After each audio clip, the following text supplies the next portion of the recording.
Sommerkursus på Grundtvigs Højskole, det er unikt.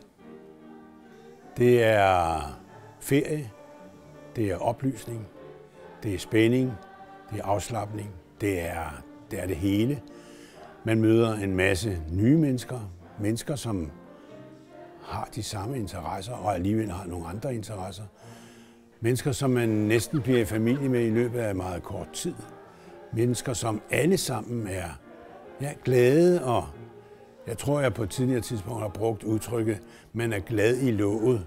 Det lyder lidt banalt, men man er faktisk rigtig glad, fordi der sker noget.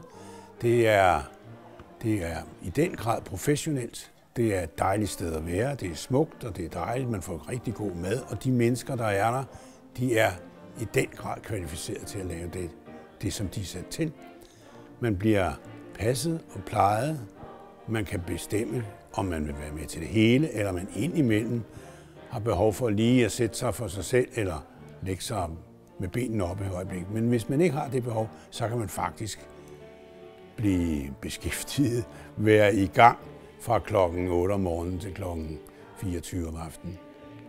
Fantastisk. Det er ubeskriveligt. Det er godt. Det er skønt.